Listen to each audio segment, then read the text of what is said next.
Now it's time to next topic, significance of Reformation and Counter-Reformation movements in Europe. Heading is Protestant Reformation. The Catholic Reformation became known as the Counter-Reformation, defined as the reaction to Protestantism rather than as reform movement. The so-called Counter-Reformation did not begin with the Council of Trent long after Luther.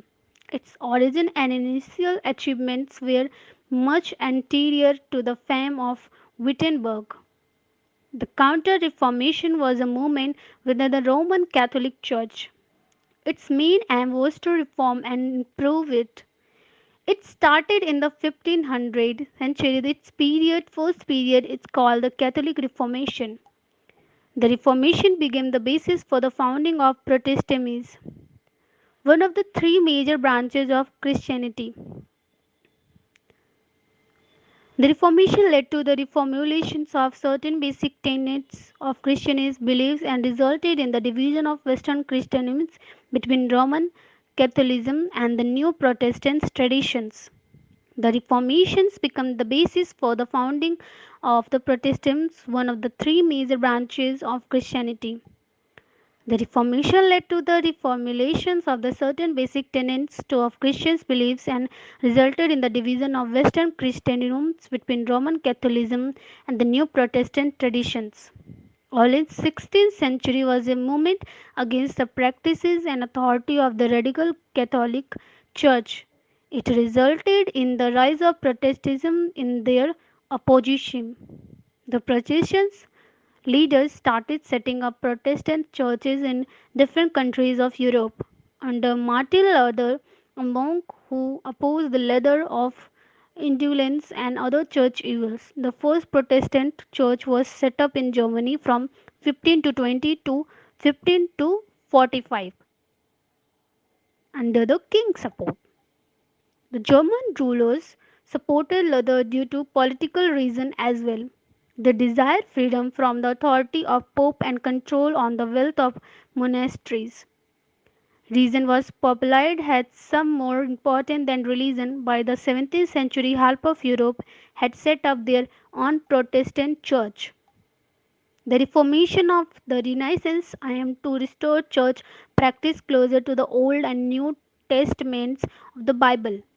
This change in thinking led to the Reformation, a challenge to the stabilized Christian church in Western Europe. The Reformation is also known as Protestant Reformation movement. The Renaissance led to the renewed interest in the work of writers from the days of ancient Greek and the Roman Empire. Their work inspired a new philosophy known as humanism, the beliefs that humans were of their own destinies.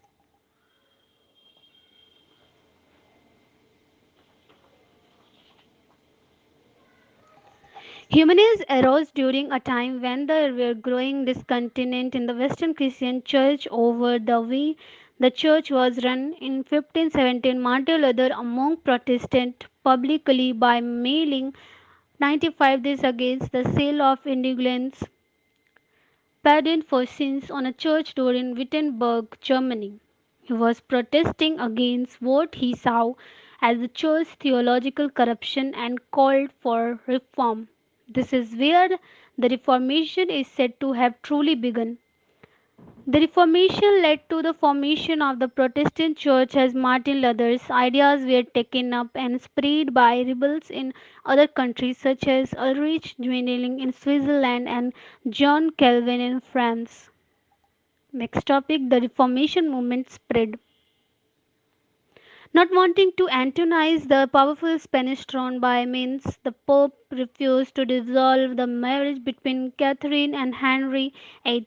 Henry VIII decided to break with the Church in Rome as a means to grant himself the divorce and form the Church of England centered about Protestant beliefs, although he was no supporter of it.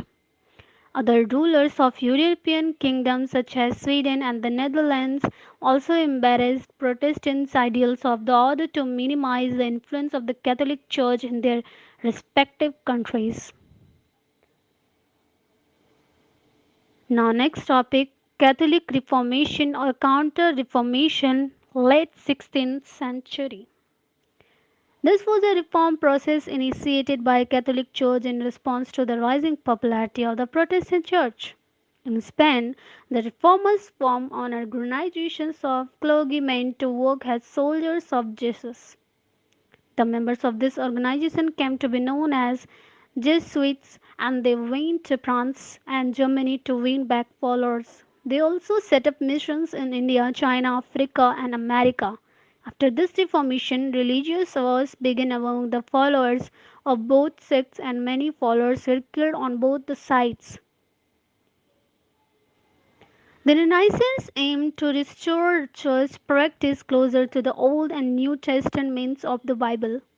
This change in thinking led to the Reformation, a challenge to stabilize the Christian church in Western Europe.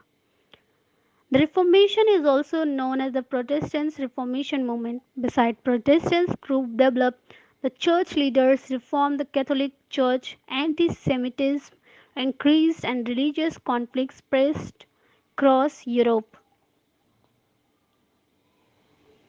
Next topic is background of the Protestant Reformation. The Renaissance led to renewed interest in the work of writers from the days of ancient Greece and the Roman Empire.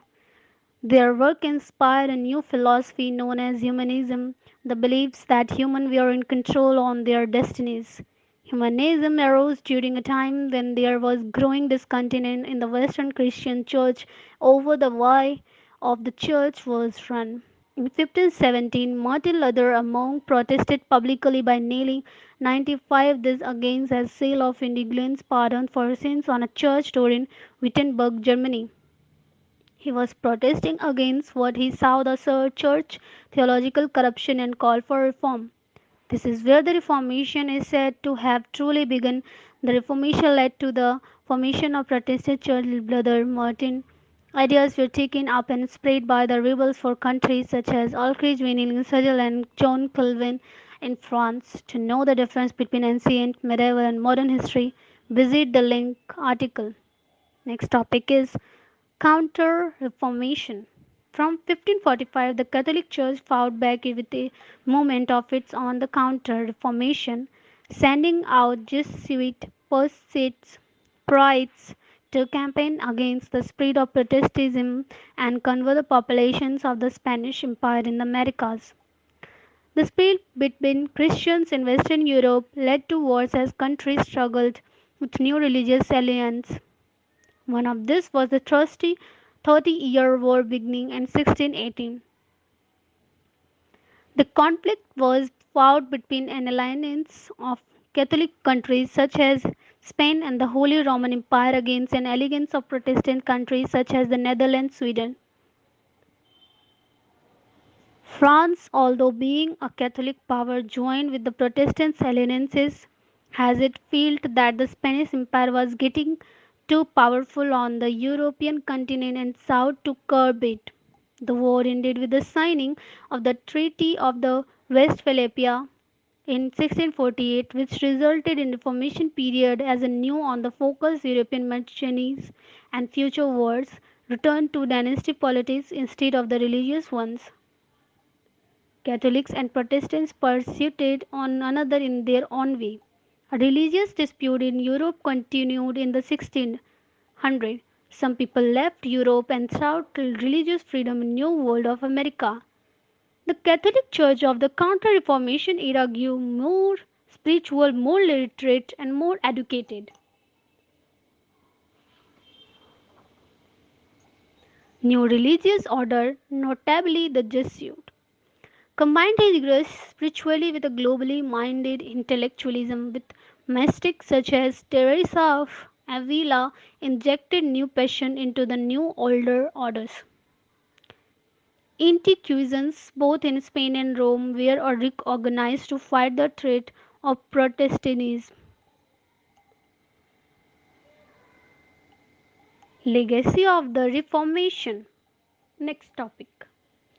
Along with religious consequences of the Reformation and the Counter Reformation came deep and lasting political change. Northern Europe's new religious and political freedom came at a great cost with decades of rebellions, wars, and bloody persecutions. The 30 Years' War alone may have cost Germany 40% of its population, but the Reformation's positive repercussions can be seen in the intellectual and cultural flourishing it inspired on all the sides of the schemes in the strengthened in universities of Europe. Now, next topic is rise of colonialism, colonizations of America, mercantilism, and commercial revolution. Colonialism implies domination of people's life and culture. The main goal of colonialism is extractions of economic benefits from the colony. Colonialism resulted in control over life of natives in political, economic, cultural, and social sphere. It is more subtle, whereas imperialism is more formal and aggressive. Historically, two main types of the colonizations can be differentiated. Settler colonialisms is that type of colonialisms where a large number of the immigrants, often motivated by religious, political, or economic reason, settle in a new place and dominate the local indigenous population in economic, political, as well as social aspects. Exploitations colonialism involves relatively a smaller number of immigrants and predominantly focuses on exploitations of the resources on the colonial country. Thus, colonialism denotes a set of unequal relationship between the colonial power and the colony, and often between the colonists and the indigenous population, relationship in which the colonists acquire benefit disproportionately at the expense of the local population.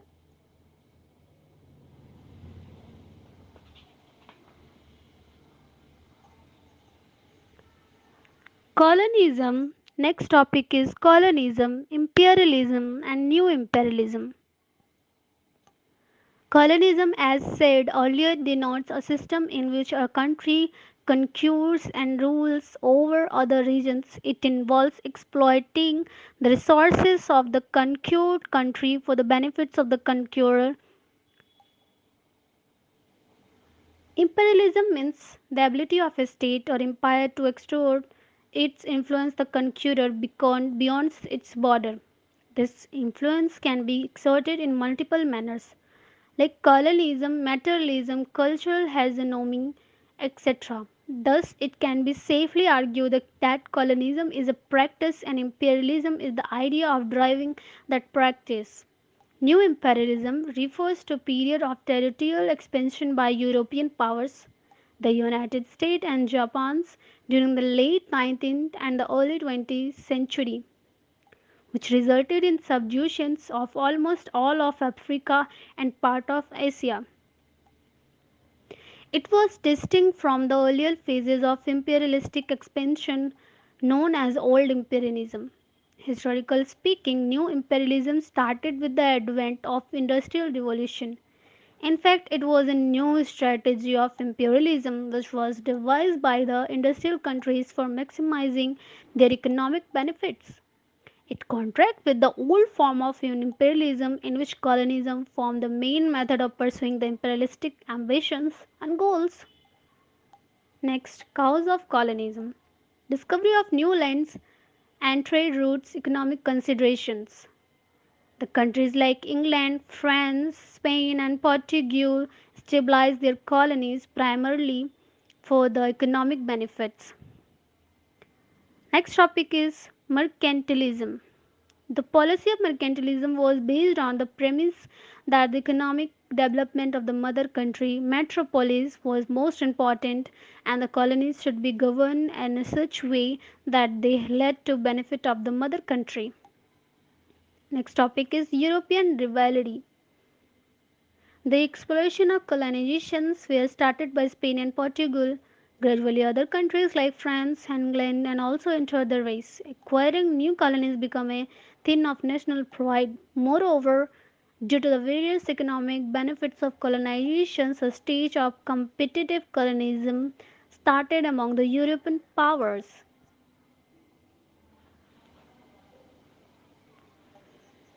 Next topic is to spread Christianity. During the age of discovery, the Catholic Church started a major effort to spread Christianity in the New World by converting indigenous peoples. As such, the stabilizing of Christian mission ran similarities with the colonizing efforts of European powers such as Spain, France, and Portugal. Next topic is push factors. The inclusive movement taking land off to cultivation and converting it into pasture land for safe was creating a surplus population. Surprising more profitable than traditionally agriculture required fewer laborers. The new land in America gave this unemployed a place to work. In Asia, the European met ancient and well populated societies, and hence direct colonization was not feasible. Rather, armed coastal trading posts along maritime trade routes such as Goa, Malacca, and Macau were stabilized. Nonetheless, in certain areas, both Spanish and Portuguese became the effective rulers. On the contrary, in the Western Hemisphere, the European colonization involved the migration of large number of settlers, soldiers, and administrators intent on owning land and exploiting the relatively pristine landscape. The result was that colonization in Asia was indirect while the colonization of America was direct. Next topic is European colonies in India. Vasco da Gama's discovery of a new sea road to India in 1498 started the process of direct Indo-European commerce. The Portuguese soon set up trading posts in Goa, Daman, Diu, and Bombay, the next to arrive with the Dutch, the English, and finally the French. The internal conflicts among Indian kingdoms, the technological superiority of Europeans, and financial benefit of commerce enable the European traders to gradually gain political and military influence in appropriate lands.